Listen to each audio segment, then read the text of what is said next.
11 अगस्त 2020 को रात 9 बजे के समय मनीष अपनी बहन मोनिका के फ्लैट पर दूध देने के लिए गया। उसने मोनिका के फ्लैट की डोरबेल बजाई, लेकिन कई बार डोरबेल बजाने के बाद भी जब मोनिका ने दरवाज़ा नहीं खोला तो मनीष को गुस्सा आने लगा। और उसे गुस्सा इस बात का आ रहा था कि एक तो उसकी बहन मोनिका खुद दूध लेने नहीं गई और अब मनीष दूध देने के लिए आया है तो गेट भी नहीं खोल रही। मोनिका और उसके पति सुखबीर दरवाज़ा नहीं खोल रहे थे। मनीष के लिए सबसे बड़ी हैरानी की बात यह थी कि मोनिका के घर के अंदर और बाहर पूरी तरह से अंधेरा छाया हुआ था और इन सब बातों के कारण मनीष ज़्यादा परेशान हो गया। जब किसी ने दरवाज़ा नहीं खोला तो मनीष ने दरवाजे को अंदर की ओर धकेला तो दरवाज़ा खुल गया। मनीष समझ गया था कि दरवाज़ा पहले से ही खुला हुआ है और इसके बाद मनीष घर के अंदर चला गया। क्योंकि अंदर अंधेरा था इसलिए मनीष ने मोबाइल की टॉर्च जलाकर स्विच बोर्ड तलाश की और ड्राइंग रूम की लाइट ऑन कर दी। इसके बाद भी घर के अंदर कोई हलचल नहीं हुई तो मनीष को किसी अनहोनी का डर सताने लगा, क्योंकि ड्राइंग रूम से लेकर कई जगह पर घर का सामान भी बिखरा पड़ा था। वो दौड़ता हुआ उस कमरे में पहुंचा जहां पर उसकी बहन मोनिका का बेडरूम था। मनीष ने दरवाजे से लगे बिजली के स्विच बोर्ड से कमरे की लाइट जलाई तो बेडरूम के अंदर का दृश्य देखकर उसके मुख से चीख निकल गई, क्योंकि कमरे के अंदर उसकी बहन मोनिका और जीजा सुखबीर की खून से लथपथ लाश पड़ी थी। उन दोनों के हाथ, पांव और मुंह सर्जिकल टेप से बंधे हुए थे और इधर घर की अलमारियां भी खुली थी। घर का सारा सामान इधर उधर बिखरा पड़ा था। कुछ देर बाद जब मनीष को होश आया तो वो घर से बाहर की ओर भागा और खून खून चिल्लाने लगा, लोगों से मदद की गुहार लगाने लगा। और इसके बाद कॉलोनी में रहने वाले लोग अपने घरों से निकले और मनीष से इसका कारण पूछने लग गए। तो मनीष ने उन्हें बताया कि किसी ने उसकी बहन और जीजा की हत्या कर दी है और फिर कुछ ही देर बाद में वहां लोगों की भीड़ जमा हो गई। इसी दौरान मनीष ने अपने गांव में रहने वाले परिवार वालों को फ़ोन करके इस घटना की जानकारी दे दी और थोड़ी देर बाद मनीष का पूरा परिवार और गांव में रहने वाले दूसरे रिश्तेदार भी वहां पहुंच गए। गांव वाले के कहने पर मनीष ने पुलिस को इस वारदात की सूचना दी। दरअसल ये वारदात 11 अगस्त यानी कि जन्माष्टमी के दिन दिल्ली से सटे ग्रेटर फरीदाबाद के गांव जसाना में हुई थी। सूचना मिलने के आधे घंटे बाद तिगांव थाने की पुलिस भी मौके पर पहुंच गई और इधर सुखबीर के बड़े भाई ओमवीर और पिता रिचपाल भी अपने परिवार के साथ घटनास्थल पर पहुंच गए। इसके बाद पुलिस ने सभी घर वालों से पूछताछ की, क्योंकि मौकाए वारदात पर सबसे पहले मनीष ही पहुंचा था और इसलिए पुलिस ने सबसे पहले मनीष से इस घटना के बारे में पूछा। मनीष ने पुलिस को बताया कि उसकी बहन मोनिका की शादी साल 2013 में फरीदाबाद के फतेहपुर चंदेला गांव के रहने वाले सुखबीर के साथ हुई थी। सुखबीर को अपनी फैक्ट्री में आने जाने के लिए अपने गांव से बहुत लंबी दूरी तय करनी पड़ती थी, इसलिए उसने 2 साल पहले ही अपने ससुराल से थोड़ा दूर जसाना गांव के बाहर एक कॉलोनी में प्लॉट लेकर उस पर 2 मंजिला आलीशान फ्लैट बनवा लिया था और वह और अपनी पत्नी मोनिका के साथ वहीं रहता था। सुखबीर मजाकिया और हंसमुख स्वभाव का लड़का था, इसलिए ससुराल में सभी उसकी बहुत इज्जत करते थे। लेकिन सुखबीर की इस तरह बेदर्दी से हुई हत्या से सभी दुखी थे। करीब 15 दिन पहले ही सुखबीर ने AI3 कार खरीदी थी, जिसकी कीमत लगभग 40 लाख रुपए थी। सुखबीर ने कार खरीदने की खुशी में अपने घर पे पार्टी भी दी थी। गांव बड़खल में उनकी लिक्विड फिलिंग मशीनें बनाने की फैक्ट्री थी, जिसे सुखबीर ही संभालता था, जबकि उसकी पत्नी मोनिका हाउसवाइफ थी। मोनिका की शादी को 7 साल हो चुके थे, लेकिन उनके कोई संतान नहीं थी और घटना वाले दिन भी सुखबीर अपनी पत्नी मोनिका को डॉक्टर के यहाँ दिखाकर ही लौटा था, क्योंकि जसाना गांव में ही मोनिका का मायका था और उनके घर में दूध का काम भी होता था, इसलिए मोनिका के घर में दूध मायके से आता था। मोनिका रोज़ शाम को घर की डेयरी पर दूध लेने जाती थी, लेकिन 11 अगस्त को तबीयत ठीक न होने की वजह से मोनिका दूध लेने के लिए नहीं गई और अपने पिता रामवीर को फ़ोन करके बता दिया कि शाम को इधर कोई आए तो बोल दीजिएगा इधर दूध लेते आए। और फिर रात के 9 बजे के समय मोनिका का भाई मनीष उसके पिता के कहने पर जाते समय दूध का डिब्बा लेकर मोनिका के घर देने गया था, लेकिन वहां पर बहन और जीजा की लाश को देखकर उसके होश उड़ गए।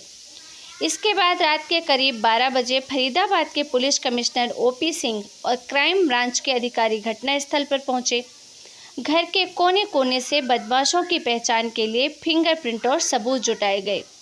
इधर जब तक घर वालों से पूछताछ की गई, जो जानकारी मिली उससे तो यही लग रहा था कि बदमाशों ने इस वारदात को लूटपाट के इरादे से ही अंजाम दिया था, क्योंकि सुखवीर और उसकी पत्नी इतने बड़े फ्लैट में अकेले रहते थे। उनके आलीशान घर तथा महंगी गाड़ी को देखकर किसी को भी उनकी हैसियत का अंदाज़ा लग जाता था। इसलिए पहली नज़र में तो यही लगा कि लूटपाट करने वाले बदमाशों ने ही इस वारदात को अंजाम दिया है, क्योंकि घर में जिस तरह से सारी अलमारियां खुली थी, घर के कीमती गहने गायब थे। इसके बाद जब पुलिस वालों ने सुखबीर के साथ किसी से रंजिश के बारे में पूछा तो परिवार वालों ने बताया कि सुखबीर की किसी से भी आज तक कोई रंजिश नहीं रही।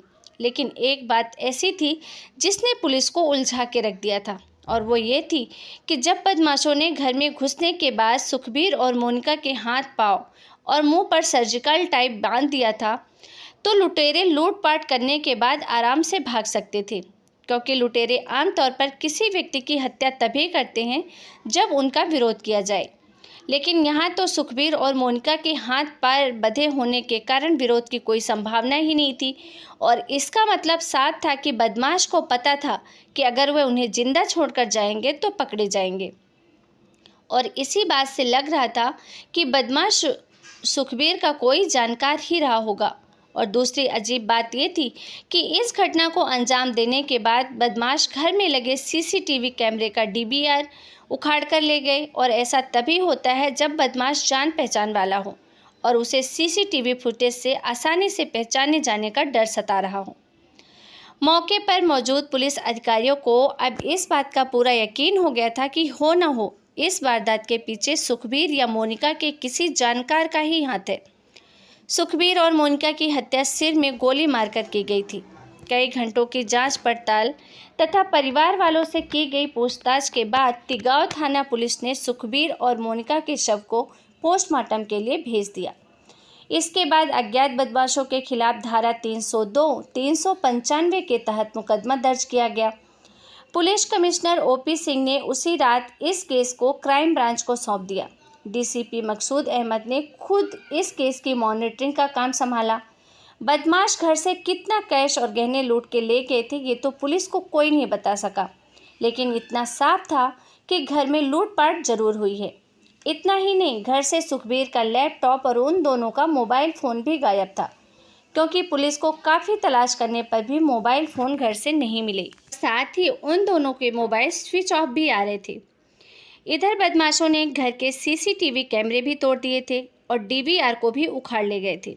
लेकिन जब पुलिस ने आसपास के लगे सीसीटीवी को खंगालना शुरू किया तो सुखबीर के मकान से कुछ दूर पर ही दुकान के बाहर लगे सीसीटीवी से पुलिस को वो फुटेज मिल गई जिसमें हत्यारे आते जाते साफ दिखाई दे रहे थे। और इस फुटेज से पता चला कि 11 अगस्त 2020 की दोपहर को 1:37 पर 4 युवक 2 बाइकों पर सुखबीर के मकान वाली गली में आए। उन्होंने उन बाइकों को मकान से थोड़ी दूर पर खड़ा कर दिया। फिर वही लोग सुखबीर के घर के अंदर चले गए और करीब 42 मिनट तक वो लोग घर के अंदर रहे, और इसके बाद 2:10 पर वो सभी वापस जाते हुए भी दिखाई दिए।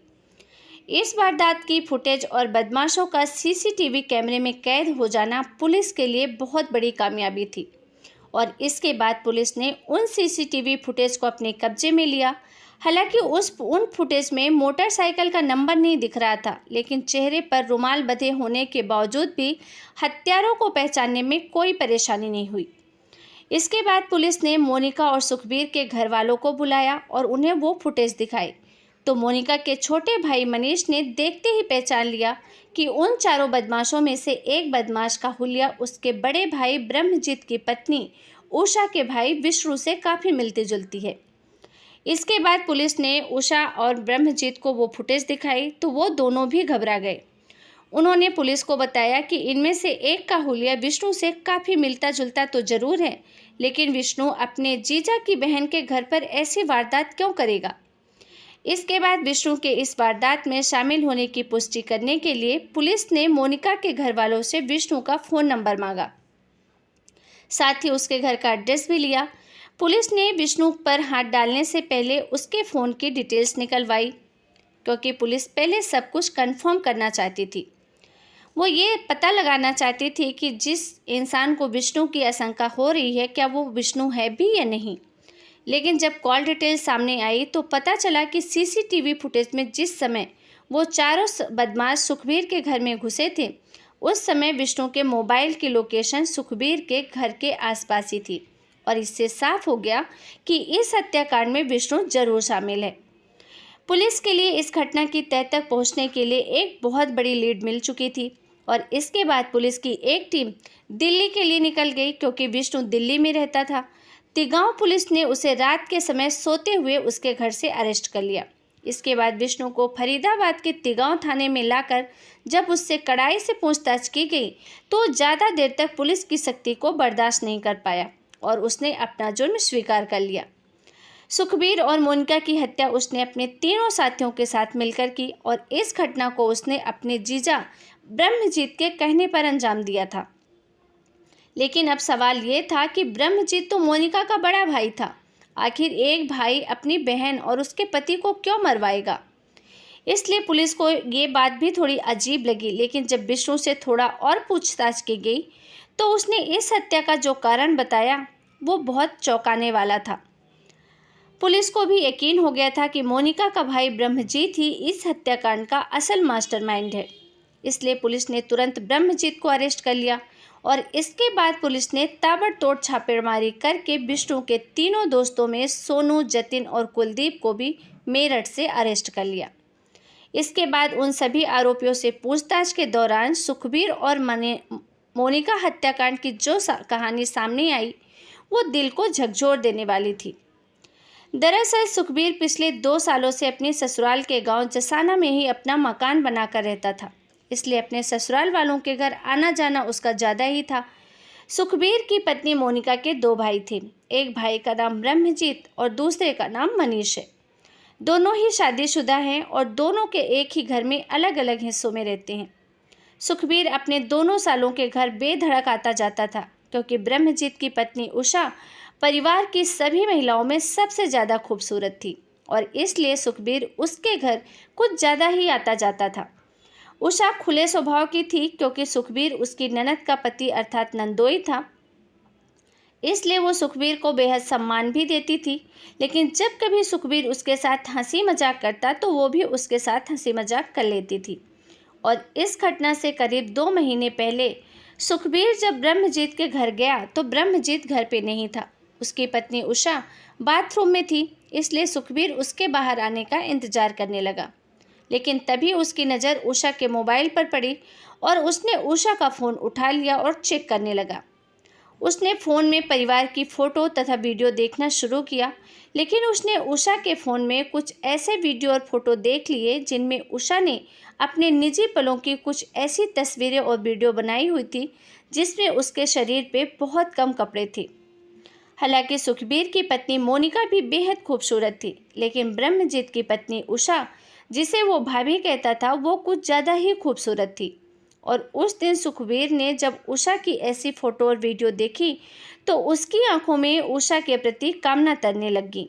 हालांकि किसी की इजाज़त के बिना किसी का मोबाइल देखना बहुत गलत बात है, लेकिन उस दिन सुखबीर ने ये पाप कर दिया और उसने उषा के बाथरूम से आने से पहले ही उसके मोबाइल से वो सारी फ़ोटो और वीडियो अपने मोबाइल में डालकर ट्रांसफ़र हिस्ट्री को भी डिलीट कर दिया। अब उस टाइम तो सुखबीर को ये पता नहीं था कि वो ऐसा क्यों कर रहा है, लेकिन कुछ दिनों बाद जब उसने एकांत में उन तस्वीरों और वीडियो क्लिप को देखा तो उसके मन में उषा को पाने की तमन्ना जाग उठी। और फिर एक दिन सुखबीर जब ब्रह्मजीत के घर गया तो उसने उषा को अकेले पाकर अपने दिल की बात उषा से कह दी। उषा ने उससे कहा कि जीजा जी आप एक कैसी बहकी बहकी बातें कह रहे हैं। सुखबीर ने उषा को खुलकर बताने के बजाय अपने मोबाइल फ़ोन में उषा को उसकी फ़ोटो और वीडियो दिखानी शुरू कर दी। सुखबीर को लगा था कि अपने फ़ोन में उषा को उसकी आपत्तिजनक तस्वीरें दिखाने से वो डर जाएगी और उसके पास आ जाएगी, लेकिन ऐसा नहीं हुआ।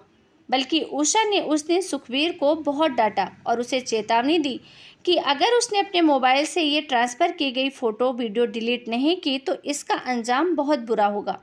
और इस बात को लेकर उषा अक्सर तनाव में रहने लगी। इधर ब्रह्मजीत को भी उषा के बदले हुए व्यवहार और उसके तनाव में रहने का एहसास हो गया। और जब उसने अपनी पत्नी से इसकी वजह पूछी तो उषा अपने दिल में भरे गुब्बारे को रोक नहीं पाई और अपने पति ब्रह्मजीत को नंदोई सुखबीर की सारी करतूतें बता दी और ये भी बताया कि वो उसे किस तरीके से ब्लैकमेल कर रहा है। किसी भी पति के लिए पत्नी की इज्जत सबसे बड़ी होती है। ब्रह्मजीत ने भी अपनी पत्नी से कहा कि वो इसका कोई ना कोई हल जरूर निकालेगा। इसी तरह कई दिन बीत गए। उधर सुखबीर उषा को हर दिन ब्लैकमेल करता था। इसी बीच 3 अगस्त को रक्षाबंधन था।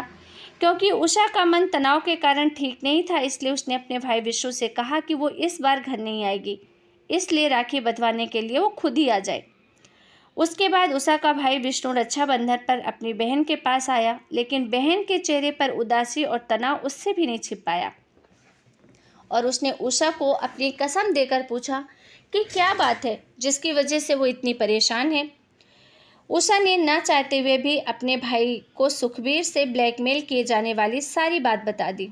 एक तो दिन था रक्षाबंधन का और उस दिन उसकी बहन की अस्मत पर आ जाने के बाद पता चलना बहुत ही दुख की बात थी और विष्णु का ये सब जानकर खून खौल उठा। लेकिन उस दिन उसकी बहन उषा ने उसको अपनी कसम देकर शांत कर दिया, लेकिन विष्णु को सुखबीर से ज़्यादा गुस्सा अपने जीजा ब्रह्मजीत पर आ रहा था और उसने अपने जीजा को बहुत ललकारा और धिक्कारा भी कि आप कैसे पति हैं कि आपकी पत्नी के इतने बड़े अपमान के बाद भी आप आज तक आराम से बैठे हुए हैं। ब्रह्मजीत ने विष्णु से कहा कि ऐसा नहीं है, मेरा मन तो चाहता है कि मैं उस कमीने को अभी जाकर मार डालूं, लेकिन फिर सोचता हूँ कि अगर मैंने उसे मार दिया तो मुझे जेल जाना पड़ेगा और फिर उषा का क्या होगा। इस पर विष्णु ने अपने जीजा से कहा कि अगर तुम कहो तो मैं ऐसे लोगों का इंतजाम कर दूं जो सुखबीर का काम तमाम कर देंगे। तो ब्रह्मजीत ने कहा कि अगर तुम्हारी नज़र में ऐसा कोई है तो ज़रूर देखो, क्योंकि उषा के इस अपमान के बाद से मेरी रातों की नींद उड़ चुकी है। और साथ ही उसने ये भी कहा कि मेरे पास इस काम को करने वाले लोगों को देने के लिए पैसा नहीं है, लेकिन सुखबीर के घर से उन्हें इतना माल ज़रूर मिल जाएगा कि उन्हें इस काम करने का अफसोस नहीं होगा, क्योंकि सुखबीर के पास पैसों की कोई कमी नहीं है। उस दिन ब्रह्मजीत और विष्णु ने सुखबीर की हत्या का पूरा प्लान बनाया। इसके बाद विष्णु दिल्ली जाकर अपने भाड़े के हत्यारों की तलाश में लग गया और सबसे पहले उसने हत्या के लिए 2 पिस्टल और कारतूस खरीदे। विष्णु पिस्टल और कारतूस जीजा को देकर चला गया। इसके बाद उसने अपने 3 पुराने दोस्तों सोनू, यतिन और कुलदीप को इस बारे में बताया। विष्णु अवैध शराब की तस्करी का धंधा करता था और मेरठ के रहने वाले उसके तीनों दोस्त भी इसी धंधे में थे और वो लोग कभी कभी विष्णु से माल भी खरीदते थे। विष्णु ने उन्हें बताया कि उसकी बहन का नंदोई कुछ अश्लील फ़ोटो वीडियो दिखाकर उसे ब्लैकमेल करता है। तो विष्णु ने उन तीनों से कहा कि तुम मेरी बहन के नंदोई की हत्या करने में मेरी मदद करो और वहाँ से तुम्हें बहुत सारा माल मिलेगा। मिलने की दोस्त की बहन के खातिर मदद करने के नाम पर सोनू, यतिन और कुलदीप इस काम को करने के लिए तैयार हो गए और इस तरह विष्णु ने अपने जीजा ब्रह्मजीत के साथ मिलकर सुखबीर की हत्या का पूरा प्लान तैयार किया। इस वारदात को अंजाम देने से पहले एक दिन शाम के समय उन तीनों ने विष्णु के साथ आकर सुखबीर के घर का मुआयना भी किया और इसके बाद उन्होंने प्रतापपुर इलाके से 2 बाइक चोरी की और सुखबीर की हत्या करने के लिए जन्माष्टमी का दिन चुना। और जन्माष्टमी के दिन चोरी की गई दोनों बाइक पर सवार होकर विष्णु अपने तीनों दोस्तों के साथ जसाना पहुंचा। गांव के बाहर ब्रह्मजीत से उसकी मुलाकात हुई। उसने चारों को पहले से खरीदे गए देसी तमंचे और पिस्टल दिया। इसके बाद ब्रह्मजीत अपने घर चला गया और विष्णु उन लोगों के साथ सुखबीर की हत्या करने के लिए सुखबीर के घर पहुंच गया। इधर सुखबीर जहां रहता था वो गली पूरी सुनसान रहती थी, इसलिए उन्हें वहां आते जाते किसी ने नहीं देखा और इसके बाद उन्होंने घर में घुसते ही सुखबीर और मोनिका को बंधक बना लिया और सर्जिकल टेप से उन दोनों के हाथ पांव बांध दिए। फिर घर में लूटपाट करने लगे, यानी घर में जो भी सामान, कैश, गहना था सब भर लिया। इसके बाद सुखबीर और मोनिका की गोली मारकर हत्या कर दी। हालांकि मोनिका के भाई ब्रह्मजीत ने कहा था कि उन्हें मुंह पर कपड़ा बांधकर केवल सुखबीर की हत्या करनी है, लेकिन मोनिका ने वारदात के दौरान विष्णु का चेहरा देख लिया था और उसे पहचान भी लिया था और इसलिए विष्णु ने पकड़े जाने के डर से मोनिका की भी हत्या कर दी। इस वारदात को अंजाम देने के बाद उन्होंने घर में रखा एक लैपटॉप, सुखबीर और मोनिका के मोबाइल तथा सीसीटीवी की डीवीआर उखाड़कर बैग में रख लिया, क्योंकि ब्रह्मजीत ने उन्हें पहले ही बता दिया था कि सुखबीर के घर में सीसीटीवी लगा है। इसलिए उन्होंने सीसीटीवी कैमरे भी तोड़ दिए, लेकिन सुखबीर के घर से थोड़ी दूरी पर दुकान के बाहर लगे सीसीटीवी कैमरे में उन बदमाशों के आने जाने की सारी रिकॉर्डिंग हो गई थी। उन्हें लग रहा था कि अब उन्हें कोई नहीं पकड़ सकता, लेकिन उन्हें ये नहीं पता था कि दुकान पर लगा सीसीटीवी कैमरा उनके अपराध का पर्दाफाश कर देगा। उधर सुखबीर के परिवार वालों ने आरोप लगाया कि इस हत्याकांड के पीछे की असली वजह ब्लैकमेलिंग नहीं बल्कि प्रॉपर्टी थी। गांव फतेहपुर चंदीला में आयोजित एक पंचायत के दौरान सुखबीर के पिता रिचपाल ने कहा था कि पुलिस ने इस हत्याकांड की वजह ब्रह्मजीत की पत्नी को ब्लैकमेल करना बताया है, लेकिन पुलिस असली वजह सामने लेकर आ ही नहीं रही। उन्होंने बताया कि सुखबीर ने गांव जसाना में अपने ससुराल वालों से एक प्लॉट खरीदा था, जिसके लिए उसने रुपए भी दे दिए थे, लेकिन ससुराल वाले ने रजिस्ट्री नहीं कराई थी और ससुराल वालों पर विश्वास करते हुए सुखबीर ने उस प्लॉट पर मकान भी बना लिया था। क्योंकि ज़मीन ससुराल वालों के नाम पर थी, तो ऐसे में उन्होंने चुपके से सुखबीर के प्लॉट पर लोन भी ले लिया और इस बात का पता सुखबीर और मोनिका को नहीं होने दी। और जब इस घटना या फोटो वाली बात सामने आई तो रिचपाल ने कहा कि ससुराल वालों ने सुखबीर की पत्नी मोनिका के नाम पर लाइफ इंश्योरेंस पॉलिसी भी ले रखी थी और इस पॉलिसी में सुखबीर के बजाय मोनिका के पिता को नॉमिनी बनाया गया था। हालांकि पॉलिसी की किस्तें तो सुखबीर ही भरता था। सुखबीर के बड़े भाई सतवीर ने बताया कि सुखबीर ससुरालियों पर बहुत विश्वास करते थे। उन्होंने अपने साले ब्रह्मजीत को अपने पैसों से पानी का प्लांट भी शुरू करवाया था। पिता रिचपाल के मुताबिक जब सुखबीर ने ससुराल वालों से प्लॉट की रजिस्ट्री कराने के लिए बार बार कहना शुरू किया तो विवाद शुरू हो गया और उन्होंने जब से ही साजिश रचना शुरू कर दी। इसके बाद जानबूझकर सुखबीर के मोबाइल पर आपत्तिजनक फ़ोटो वीडियो भेजे गए और ब्रह्मजीत की पत्नी को ब्लैकमेल करने का आरोप लगाया गया, क्योंकि उनकी कोशिश सुखबीर को रास्ते से हटाकर उसका मकान और पैसा हड़पने की थी और उसमें वो लोग कामयाब भी हो गए थे। सुखबीर के परिवार वालों ने आरोप लगाया कि हत्या के बाद सुखबीर के ससुरालियों ने बिना अनुमति के सुखबीर का मकान खोलकर कीमती सामान गायब कर दिया था। सुखबीर के परिवार वालों ने पंचायत के दौरान समाज से आरोपियों को उचित सजा की गुहार भी लगाई थी। इधर 13 अगस्त 2020 को जरूरी पूछताछ के बाद पुलिस ने उन 5 आरोपियों को अदालत में पेश किया, जहां से उन्हें फिर से 3 दिनों की पुलिस रिमांड पर भेज दिया गया। पुलिस रिमांड के दौरान पूछताछ करने के बाद उनकी निशानदेही पर हत्या में प्रयोग किए गए 2 देसी तमंचे, 1 पिस्तौल, 1 कारतूस और 1 चोरी की गई बाइक भी मेरठ शहर से बरामद कर ली गई। पूछताछ में विष्णु ने पुलिस को बताया कि हत्या करने के बाद सुखबीर के मोबाइल को वो अनलॉक नहीं कर सका था, क्योंकि सुखबीर के मोबाइल और लैपटॉप में उसकी बहन उषा की अश्लील फोटो वीडियो थे। इसलिए हत्या करने के बाद विष्णु उन्हें अपने साथ ले गया। पुलिस ने दोनों मोबाइल और लैपटॉप विष्णु के पास से बरामद कर लिए और साथ ही पुलिस ने चोरी किए गहने और पैसे भी बरामद किए थे। ब्रह्मजीत ने बताया कि सुखबीर की हत्या उसके ही घर में करने की प्लानिंग इसलिए की गई ताकि भाड़े पर लाए गए शूटरों को पैसे न देने पड़े। हत्यारों ने बताया कि मोनिका के भाई ब्रह्मजीत ने ही उस दिन विष्णु को सुखबीर के घर पर होने की जानकारी दी थी और इसके बाद पुलिस ने 16 अगस्त 2020 को 5 आरोपियों को अदालत में पेश की, जहां से उन्हें जेल भेज दिया गया। तो दोस्तों, इस घटना का सुनाने का उद्देश्य किसी की भी भावनाओं को ठेस पहुंचाना नहीं है, बल्कि आपको जागरूक करना है।